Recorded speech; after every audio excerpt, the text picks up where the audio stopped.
And about competitive response coming off a loss, and you've been pretty good at that. But winning by a third playoff game, do you have any, like, is there any way to envision that before the game starts? To condition that? What do you mean? To envision? Oh, Foresee that? yeah, of course, we're going to keep doubling up on what worked. And a few things that didn't, we're going to erase them. But, you know, it's an experienced team. We know they're going to respond. Victor, with your competitive streak following game one and coming into game two and wanting to answer, was there any bit of anger, frustration on your part, just itching to get back out and kind of put on this kind of performance? There always is. And the playoffs magnify that. Victor, what did you like most about the defensive effort, especially from guys out on the perimeter, swarming, trapping, forcing turnovers? Mm-hmm. I love how everyone had everybody's back. Tonight it looked like a system that worked. Victor, you took accountability for your mistakes after game one.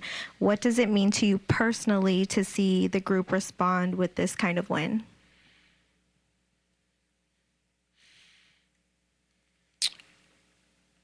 Just seeing it like it is, you know. I know this team is capable of doing all of this. To be honest, I'm expecting this kind of response from myself, from my teammates. So I'm not surprised by any means, and I want to keep working so we approach more games like we did tonight. Victor, after game one, like kind of later on in the night as the locker room cleared out, I noticed you went up to De'Aaron and said something. It looked like you guys were both laughing. Like, is there like a message or something, you know, about going into game two?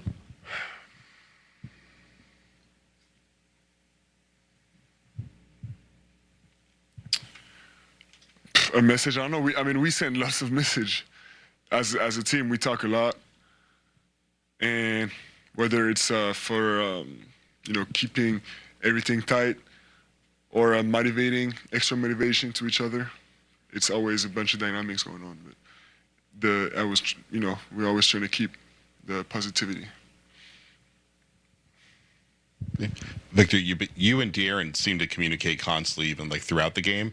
How important is that partnership to you being your best and this team being its best? Oh, I mean, it's of great importance. As the biggest screener on the team and the biggest handler on the team, with other guys along of him, we're gonna have the ball a lot, and he's more experienced than most of us, so.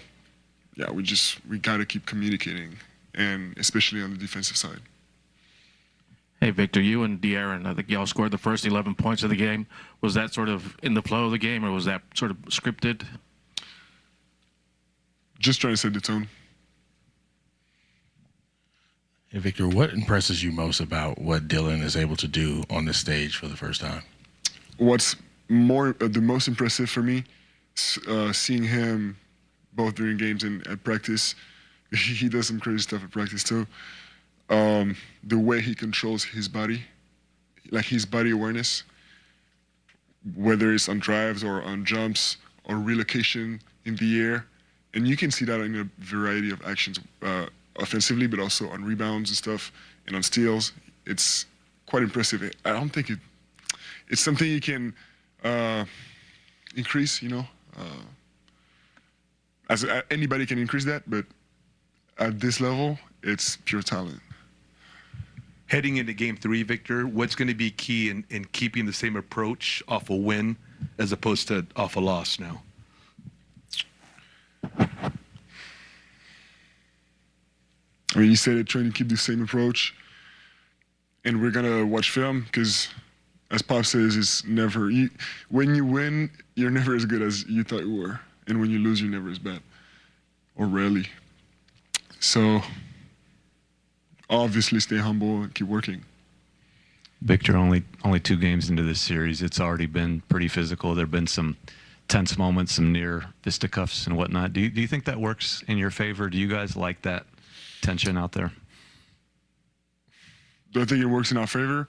I think it goes both ways. So it's like, I don't know, it's like, it's the playoffs.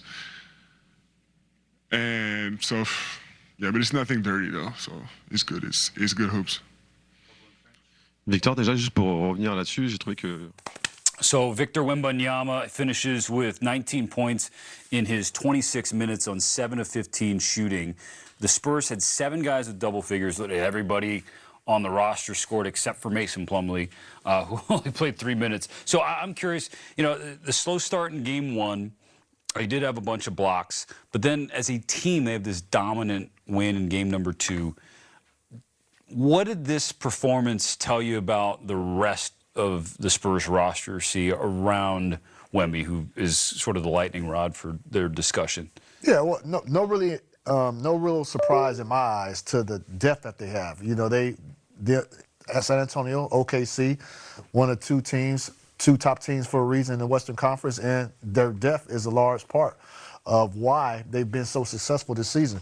And you look at Wemby and his change and how he adapted. I think you look at this game, he was much more aggressive and sort of making sure he got into the paint, and then he was crashing offensive rebounds as well. We saw a couple putbacks he had, and just being around the basket.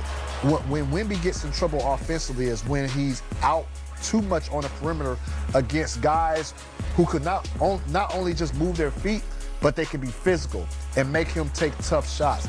But Wemby was much more comfortable today and was playing more to his strengths. Rolo, only 2 blocks, so perhaps I should ask, what's wrong with Victor Wembanyama? Oh, so much. I don't think we have the time to cover it. No, but he's... See right there, yeah. Being around the basket. Like sometimes when you're that tall, a lot of times you don't have to start out on the perimeter. You know, that's going to make your shots a little bit harder to contest. But when you're around that basket with his size, yeah, you have a good chance to do something good. Something that Mitch Johnson talked about after game 1 is that he felt his team was too indecisive on both ends. You know, they didn't know when to shoot or to pass.